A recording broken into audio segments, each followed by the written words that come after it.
para a segunda parte do nosso vídeo, ainda falando sobre as bases da industrialização dos Estados Unidos. Nós vamos ter como importante o papel das inovações tecnológicas. Nós vamos entender que os Estados Unidos eles possuem um parque industrial amplo e diversificado.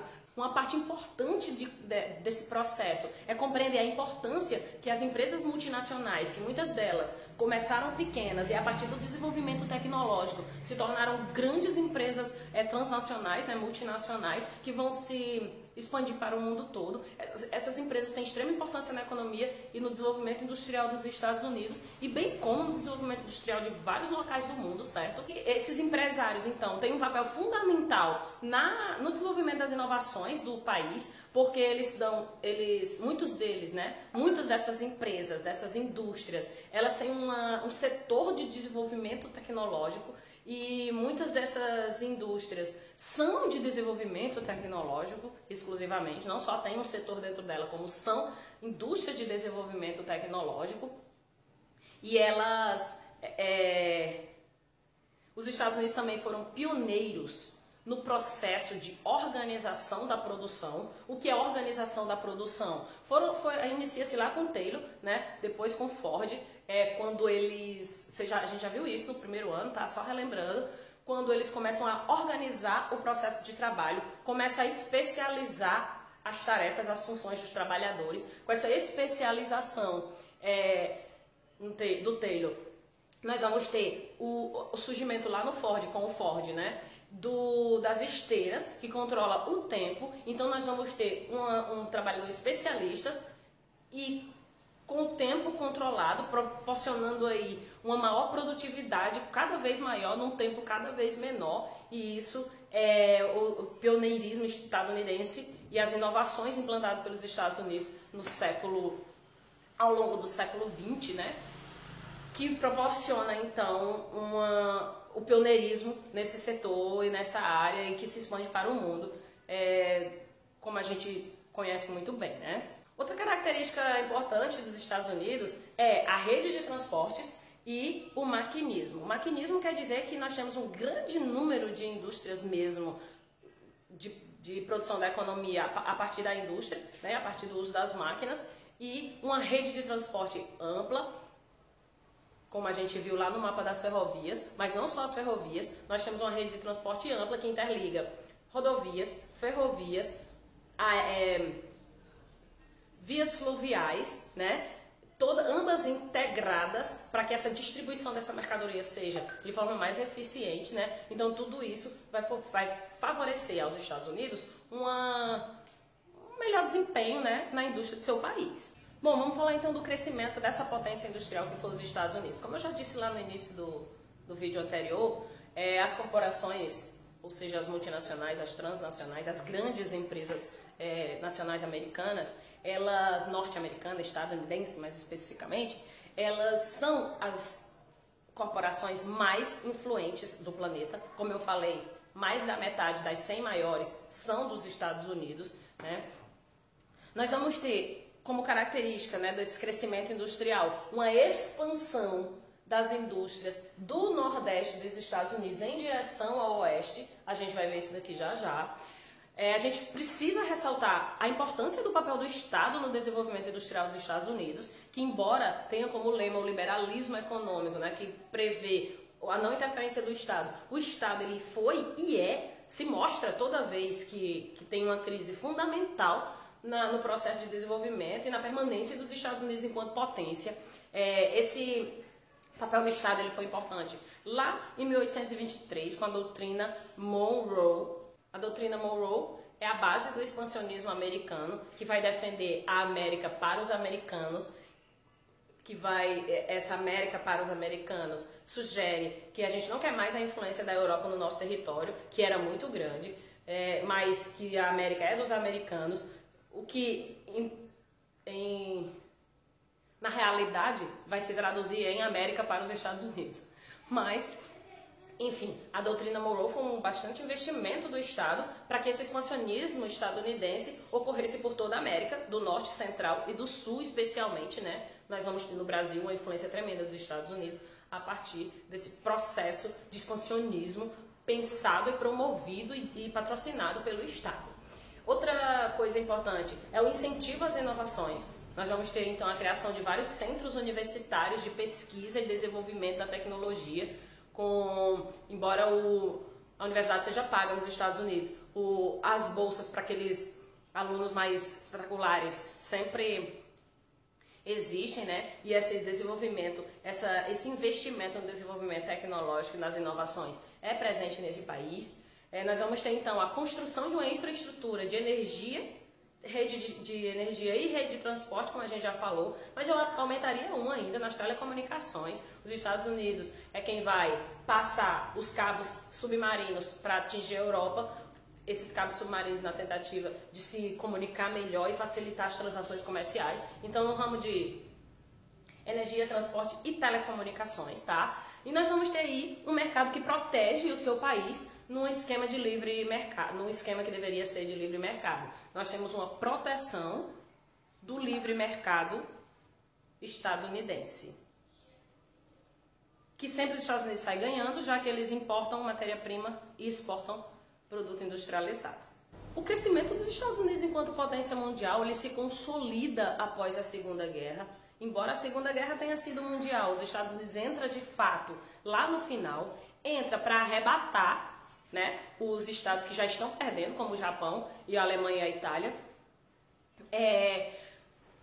Ele se torna um grande credor mundial. Primeiro que ele vendeu muito produto industrializado, muito, tanto na área militar, né, armas e farda e roupa para os militares combatentes, tanto para um lado como para o outro inicialmente, como alimentos, enfim. Ou seja, ganhou dinheiro que nem empresta, vendendo seus produtos em tempo de guerra. Por quê? Porque o parque industrial dos Estados Unidos não foi devastado, já que a guerra, fisicamente, espacialmente falando, ela não ocorre nos Estados Unidos, ela vai ocorrer lá na Europa. Então ele vai ter o seu parque industrial intacto, produzindo a todo vapor para abastecer uma Europa que estava com o seu parque industrial completamente devastado e destruído pela guerra. Sim, aí como eu ia dizendo, ele se torna um credor mundial com o Plano Marshall. O que é o Plano Marshall? É um plano de empréstimo para que os países se reconstruíssem. Daí ele emprestou para todo mundo, né? Empresta para a Europa, empresta para o Japão, empresta para quem quiser se reconstruir a partir do Plano Marshall. E o que significa ser credor mundial? É perder dinheiro? Não. É fazer laços, fazer alianças, emprestar dinheiro a juro, né? Tudo isso para garantir aí o seu domínio, que era ameaçado pelo domínio, pelo levante da União Soviética e do socialismo, né? Vocês vão ver isso com bastante detalhe com História e Geografia terceiro ano. E aí nós vamos criar então nesse momento um complexo industrial militar estadunidense que é até hoje o maior complexo industrial militar do mundo, né, com fabricação de itens militares como armas, por exemplo. Bom, quando é mais ou menos na década de 70, esse super desenvolvimento que este super desenvolvimento que vem ocorrendo aí logo após a Segunda Guerra Mundial, né, a partir de 1945, um pouco antes, né, já vem ocorrendo o desenvolvimento medonho dos Estados Unidos. Quando chega na década de 70, que os outros países do mundo já começam a se reconstruir, já começam a ter o seu desenvolvimento industrial a pleno vapor, diminui então a influência, não é nem influência, diminui então a exportação dos Estados Unidos e os Estados Unidos vão perdendo exportação, de modo que a partir de 1970 os Estados Unidos vão apresentar um déficit comercial, que significa dizer que os Estados Unidos estão importando mais do que exportando. E aí eles começam a tentar atrair para o território um capital financeiro, né, como estratégia para desenvolvimento do seu país, né. Acontece que em 2008 esse setor financeiro entra em colapso por causa do problema, vocês estão vendo aí na imagem, o problema das hipotecas. As pessoas começaram a hipotecar suas casas. Pedia empréstimo no banco, hipotecava a casa. Pedia nota, hipotecava a casa. Pedia nota, hipotecava a mesma casa. Ou seja, as pessoas começaram a não pagar. Então, uma casa, os bancos começaram a não receber. Uma casa pertencia a 3 bancos diferentes, porque a pessoa hipotecou a três bancos diferentes. E isso gerou um problema grave no sistema financeiro, né, dos bancos norte-americanos e estadunidenses, né? E essa crise, se os Estados Unidos eram o maior consumidor do mundo, ainda é, né? O maior consumidor do mundo quando entra em crise, aumenta o desemprego, diminui o consumo. Se diminui o consumo do maior consumidor do mundo, essa crise vai afetar o mundo inteiro que exporta para os Estados Unidos, né? Provocando então uma crise mundial em 2008, que vai se cair com tudo em 2010 na Europa e vai atingir o Brasil em 2014, que vai sendo lentamente que a gente consigo segurar os efeitos dessa crise até mais ou menos 2014, quando não deu mais, aí a gente foi atingido por ela, de forma mais veemente, certo? Então, com a queda do consumo, o aumento do desemprego, fica a pergunta do bonequinho ali: os Estados Unidos é ainda a maior potência mundial? Será? Eu comecei o capítulo dizendo que sim, né? Então a gente já sabe que sim. Vamos ver aqui uma tabela. Essa tabela é de 2018, mas eu peguei a tabela de 2019 e a variação é pequena. A diferença aí é que saiu o Canadá e entrou a Rússia em 10ª colocação. O Reino Unido vai para a 5ª, a França para a 6ª, a Índia para a 7ª, Brasil 8ª, Itália 9ª e Rússia 10ª. Mas os 4 primeiros estão iguais 2008 e 2009. Então sim, os Estados Unidos é a maior potência econômica do mundo em 2019. Provavelmente em 2020 permaneça a mesma coisa, já que é grande a diferença da segunda para a primeira. Bom, e onde estão as indústrias dos Estados Unidos quando a gente fala de espaço, de localização espacial? Observe que nós temos duas grandes áreas de localização. Tem o Manufacturing Belt, que é a área da indústria tradicional, de onde iniciou o processo industrial, que é esse que está em azul petróleo. O Cris diz: não existe azul petróleo. Está em azul petróleo. E nós temos o Sun Belt, né? Cinturão do Sol, Sun Belt, Manufacturing Belt, cinturão da manufatura, fazendo referência às suas indústrias tradicionais na região, né? Cidades importantes como Detroit, Chicago, Boston, Nova York e Pittsburgh estão na área do Manufacturing Belt. E cidades importantes como São Francisco, Los Angeles, Seattle estão lá na cidade, representando aí o Cinturão do Sol. Vamos conhecer as características de cada um. No Manufacturing Belt, ou seja, o Cinturão Fabril, é onde inicia a industrialização do país, já havia comentado sobre isso, né? É onde está a maior concentração urbano-industrial do planeta, né? Tendo, dentro dessa maior concentração urbano-industrial, algumas importantes megalópolis, como, por exemplo, a Boswash, vamos vê-la aqui, que a Boswash é essa primeira, que dá número 1, que vai de Boston a Washington, né, num grande complexo urbano industrial, que sem área rural, né, isso quer dizer complexo urbano industrial sem área rural, que pega, né, uma área muito grande. A outra grande megalópole que também está no Cinturão Fabril é a número 2, ali que está em número 2, que é a de Stipitz, que vai de Chicago a Pittsburgh, né. Essa é uma das características importantes da região. Outra, cidades especializadas em diversos ramos industriais, já que é por lá que se inicia o processo industrial. Há uma diversidade maior de ramos na industrialização. Eu já falei as cidades mais importantes, né, há pouco. Exemplo dessa variação da produção: gêneros alimentícios, bolsas de valores, né, no setor financeiro, siderurgia, centros médicos, dentre outras, se destacam nessa região. Nós temos aí nessa região também a cidade de Nova York, que é a cidade global, a cidade mais importante do mundo, e o maior centro financeiro mundial do mundo, né? Um dos grandes tecnopolos do mundo também, e é onde está o principal porto, principal polo turístico, cultural, comercial e industrial dos Estados Unidos. No entanto, o Cinturão do Sol, que é o Sun Belt, ele vai ser tratado como o alvo da descentralização da indústria, quando ocorre o período quando os Estados Unidos vão expandir o seu território. Lá naquele primeiro mapa vocês vão percebendo como é que acontece o processo de expansão do território americano. Eles expandem também a industrialização para outras áreas do país, né? Então vai ser o alvo da descentralização industrial, que sai do Nordeste e se expande para o restante do país, buscando então novas áreas para expandir a indústria, querendo, né, com isso, áreas mais baratas, né, com mão de obra também mais barata, uma mão de obra barata e qualificada. Esses são os objetivos pelo qual ocorre a expansão territorial da indústria estadunidense. E é também o alvo da indústria bélica. A indústria bélica vai se estabelecer neste cinturão do Sol, nessa nova região da industrialização estadunidense. O Sunbelt se refere a novas áreas industriais, certo?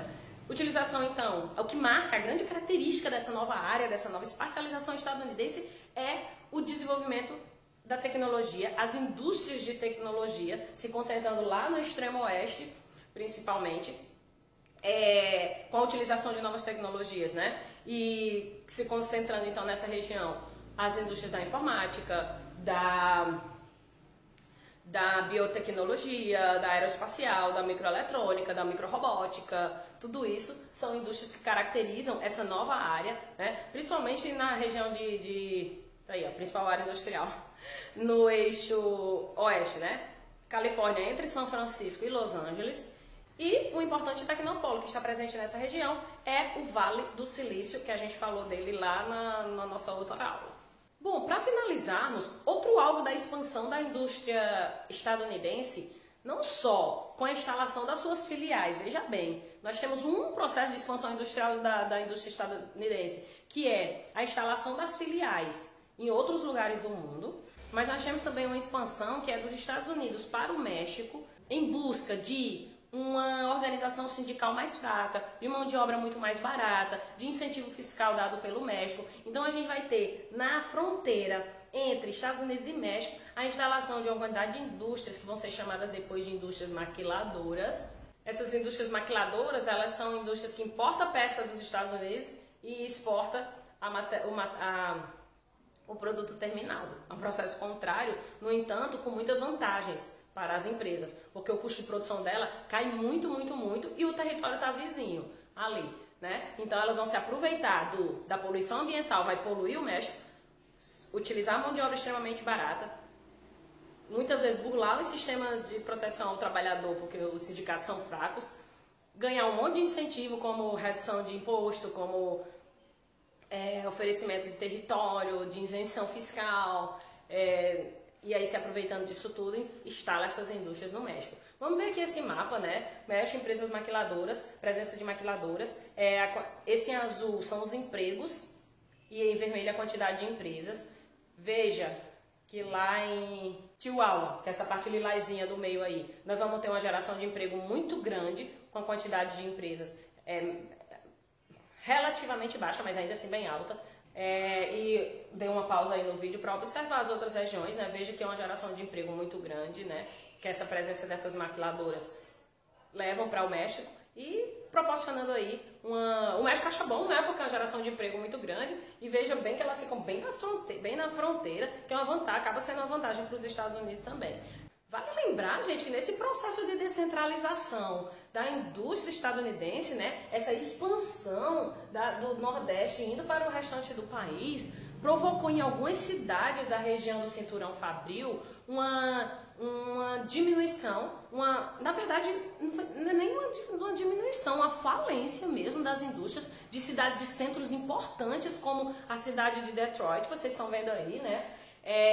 A cidade declarou falência, dizendo o que provocou uma diminuição muito grande na quantidade de empregos, um aumento muito grande na criminalidade. Tem um vídeo, documentário, que eu posso até, se vocês quiserem, eu mando para vocês, que vai falar sobre a decadência de Detroit, e ela é muito grande, assim, é muito triste de ver como que fica uma cidade que era dependente extremamente, que já foi, assim, o berço da riqueza e da industrialização, uma importante cidade na industrialização dos Estados Unidos, está numa decadência e eles vivem num esquema de tentar aí recuperar emprego, de tentar buscar outros ramos da economia para desenvolver de novo o seu estado, né?